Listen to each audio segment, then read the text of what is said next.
Hey and welcome to the Daily Manchester United News Show. Let's begin with our daily news. Man United midfielder Scott McTominay likely to be made available in January. Manchester United could make Scottish midfielder Scott McTominay available when the January transfer window rolls around, the Evening Standard reports. The 26-year-old was heavily linked with an exit from the Theatre of Dreams during the summer transfer window, but Man United's asking price put off several prospective suitors. West Ham United were especially keen on the Scotland international defensive midfielder at the behest of manager David Moyes, who is a huge fan of his compatriot. Fulham also launched a move to try and sign McTominay on deadline day, but a move never materialized, forcing the Scotsman to remain at Old Trafford this summer. Man United have slapped an emphatic £45 million asking price on their academy graduate, who could yet get his anticipated exit in the January transfer window. Having progressed through the youth ranks at Carrington, McTominay got his big break in the Man United first team in 2017 and went on to make 13 Premier League appearances over the campaign. He has since made over 200 appearances for the Red Devils, contributing 19 goals and 5 assists. He is capable of featuring in several midfield roles. However, the Scotsman has fallen down the pecking order at Old Trafford, especially following the long-anticipated arrival of Sofyan Amrabat. The ex-Fiorentina man had been on Man United's radar since his exceptional performances for Morocco in the 2022 World Cup tournament in Qatar. After months of transfer speculation, the Red Devils finally landed his signature on a season-long loan with a €20 million purchase option that could potentially rise to €25 million in performance-related bonuses. As if competing with Casemiro and Christian Eriksen wasn't enough, McTominay now has to fend off competition from Amrabat, who has been touted as the missing piece to Man United's midfield puzzle. With McTominay now behind the aforementioned midfielders, as well as Mason Mount, the Scotsman could be better off pursuing a career away from Old Trafford in January. Sofyan Amrabat vows to give his best for Manchester United in first interview. Sofyan Amrabat sealed his move to Manchester United on a transfer deadline day last Friday. The Red Devils wanted to sign him permanently, but the financial fair play regulations meant the club could only complete a loan move. However, they have the option to make the transfer permanent at the end of the campaign. As he wasn't registered before midday on Friday, the Moroccan couldn't be part of United's squad on Sunday against Arsenal. However, the 27-year-old is expected to make his debut when the Red Devils host Brighton and Hove Albion after the international break. Amrabat is very excited to play under Erik ten Hag, who was his coach at Dutch side Utrecht. He told ManUnited.com, "I don't like to speak about myself. I want to show it on the pitch, but I can promise that I will give my best with everything, every day, every minute, every second. So, it's the only thing that I can say now." The 27-year-old also appreciated the role of Ten Hag in his development while playing at Utrecht. He added, "It was very important because I was very young. I was 18, 19 years old, and he gave me the chance to play in the first team with Utrecht. We had a fantastic time, a really good season. I learned a lot from him. So maybe he is one of the most important people in my career for now." Amrabat is expected to be a success at Old Trafford. He proved his skills in the Serie A and also at the 2022 World Cup. The Morocco international mainly plays as a defensive midfielder, but can also be deployed in central midfield. His interview suggests he is really determined to prove his abilities at United and seal a permanent move next year.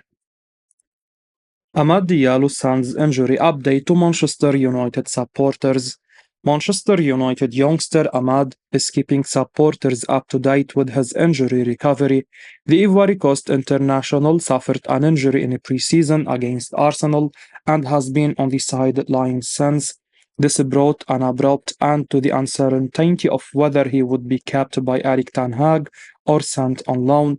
he is by default sticking around to recover. If he can make a return before January, he could get a chance to push for a place in the United side. Ahmad shared a picture via his Instagram stories of his injured knee and included a short caption which read, "Step by step." He is pictured at Carrington wearing a United training top, and it's clear he feels he is gradually moving closer towards a return. Ahmad spent last season out on loan at Sunderland and impressed, scoring 14 goals. He was recently voted the Championship's PFA Fans Player of the Year. The talented young playmaker has also shown an ability to conjure up magic in a Manchester United shirt too. He has a goal in the Europa League at Old Trafford against AC Milan, and he also has a Premier League assist on his record against Leicester City. What Ahmad needs is an opportunity, and with Anthony struggling for form and also having off field issues, many United supporters would like to see the youngster get a chance to do so. He must prove his fitness. Premier Injuries currently project no return date, with United not releasing the exact details of his knee injury. United's statement in early August simply read that Ahmad has been ruled out of the first part of the 23-24 campaign. Hopefully, his optimistic message indicates he is making good progress and we might see him before the end of 2023. Facundo Palestri explains how Marcelo Bielsa is helping him become a better player. Manchester United winger Facundo Palestri is on international duty with Uruguay. Facundo Palestri is hoping for some much needed match action at international level over the break. In fact, he's been more likely to play for his country than his club for some time now. Palestri broke into the Uruguay national team in early 2022, while 18 months on, he has just one start for Manchester United. Palestri stayed at United in the transfer window and could end up with more opportunities in the coming weeks. Facundo Palestri is set to take on a key role for Uruguay as one of their top attacking players, with a change in manager ushering in a new era. Former Leeds boss Marcelo Bielsa is now in charge, aiming to replicate the success with the Chile national team just over a decade ago. Bielsa has rung the changes already, axing former Manchester United striker Edinson Cavani along with Luis Suarez, and wants to focus on a new generation led by the likes of Palestri. This is a good chance for Palestri to sharpen up ahead of potential opportunities at Manchester United, which could come his way with question marks over Jadon Sancho and Anthony. Palestri has been speaking to ESPN South America about working with famed boss Bielsa, and he is thankful for the experience. He said, "He is a coach who really likes to talk individually. He makes it very clear to us what he wants. He shows us the mistakes we have and helps us see things because many times one does not stop to think about those details." Speaking more specifically about what he had learned for his own game, Palestri explained press's instructions from Bielsa. He commented, "Let me play it behind the defenders' backs. He shows me well where I should pass. He also tells me about the importance of knowing how to attack spaces without the ball and having the dynamics to look for the backs of rival defenders." Palestri will play a part for Uruguay in their upcoming World Cup qualifiers against Chile and Ecuador. These are important matches with real stakes. It's good preparation for when he returns to England with Manchester United, when more opportunities may open up. Marcus Rashford not nominated for 2023 Ballon d'Or despite sensational campaign. Manchester United forward Marcus Rashford has failed to make the cut in the 2023 Ballon d'Or nominations, sparking criticism from the club's fans. The 25-year-old was in sensational form for the Red Devils last season, bagging 30 goals and 11 assists in 56 appearances across all competitions. Rashford scored 17 times and assisted 5 in the Premier League, firing Erik ten Hag's side into the third place. He also notched 6 goals and 2 assists in 9 Europa League outings, although Man United failed to get past the quarter-final stage of the tournament. The England international featured 6 times in the League Cup and dribbled the net 6 times, firing the Red Devils to the trophy, their first in 6 years. Rashford took his exceptional form to the international scene, starring for England at the 2022 World Cup tournament and scored 3 times despite starting in just one of his 5 appearances. His tally for Man United last term was a personal record since graduating through the club's youth ranks, but his performances were not enough to earn a spot in the exclusive 30-man Ballon d'Or shortlist. Meanwhile, summer signing Rasmus Højlund made his way into the 10-man nominees for the Coppa Trophy. The 20-year-old enjoyed an exceptional breakthrough campaign at Atalanta last season before sealing his £64 million move to the Theatre of Dreams over the summer. He scored 9 times and assisted 4 goals in 32 Serie A outings before netting 6 times in 4 European Championship qualification games for his country Denmark. Sancho needs to repay Ten Hag for his support, says Andy Mitten. National News correspondent Andy Mitten has leapt to Erik Ten Hag's defense following the ongoing saga between the Manchester United manager and Jadon Sancho. Both parties have engaged in a public spat sparked by Sancho's performances and attitude in training, which Ten Hag believes have been below par.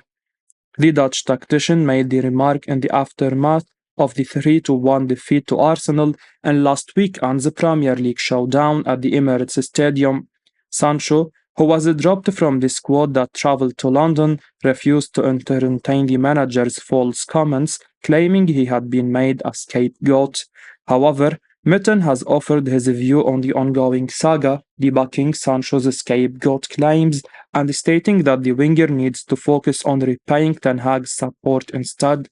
Once touted as the next big thing to come out of Europe during his Borussia Dortmund days, the 23-year-old has massively struggled to live up to expectations. Man United paid an eye-watering €85 million to lure him away from Signal Iduna Park 2 years ago, but Sancho has struggled to recapture his previous form at the Theatre of Dreams. His first year in Manchester, where he bagged just 5 goals and 3 assists in 38 appearances, was considered a period of adaptation by Man United fans who had high hopes for his potential. However, his subsequent stint didn't show any evident signs of improvement, as he only tallied 7 goals and 3 assists to show for his efforts in 41 attempts. Mitten says Sancho claiming innocence in the squabble with Ten Hag is incorrect, maintaining that the manager has been proactive in building a relationship with his players and will try to repair the issue with the winger. The Englishman, who is now set to face disciplinary action for his outburst against the manager, would reportedly have left Man United if a suitable offer arrived during the summer. He needs to step up to the responsibility of delivering top-class performances for the Red Devils, especially with the club now under pressure to drop Antony following allegations of assault and abuse. Paul Scholes backs Bruno Fernandez as Manchester United captain. Major changes took place at Old Trafford over the summer, with 6 incomings, a change of goalkeeper and a new captain being chosen. Bruno Fernandes was handed the United armband by Erik Ten Hag, dislodging Harry Maguire as the club's official captain. Fernandes has led United through a sticky opening to the new campaign, with 2 losses and 2 wins from the first 4 games. However, Bruno's standards haven't dropped as he picked up the club's first Player of the Month award of the season. The Portuguese star was the obvious choice to take the armband from Maguire, and United legend Paul Scholes is the latest to back Ten Hag's decision. As reported by The Mirror, speaking on Rio Ferdinand's YouTube show 5, the treble winner believes Bruno is leading the team well. He said, "He's done a fantastic job when he has been captain, and he looks a leader. He is the one that's always having a go, always trying to rally his team. I think it's a great choice." Scholes went on to say that Ten Hag has a strong pool of contenders to choose from for the role, citing former Real Madrid pair Rafael Varane and Casemiro as potential leaders. However, Scholes is adamant Fernandez is the right man for the job. Eric Bailly sends emotional message to Manchester United supporters. Eric Bailly has sent a message expressing his sadness at his long tenure with Manchester United finally coming to an end. Eric Bailly left Manchester United on a free transfer this week, signing a one-year contract with Besiktas. It's a fresh start for the Ivory Coast international, who was not part of manager Eric Ten Hag's plans. You could ask whether Bailly should have been retained as backup, considering the club's need to re-sign Johnny Evans for depth. However, the former Villarreal defender wants to have a chance of playing regularly, and he will stand a better chance of this at Besiktas. Eric Bailly sent a message out on Instagram expressing a big thank you for his eventful time at Manchester United. He wrote, "As I leave this club after many years of incredible memories, outstanding teammates, and trophies, I want to express my profound gratitude. This chapter may be closing, but the friendships and memories will forever remain in my heart. The fans here are the real champions. Thank you for everything. Forever United." We wish Eric Bailly all the best for his future. I will be uploading daily Manchester United news, so keep your eyes on the channel and don't forget to like and subscribe. I appreciate your support. Peace out.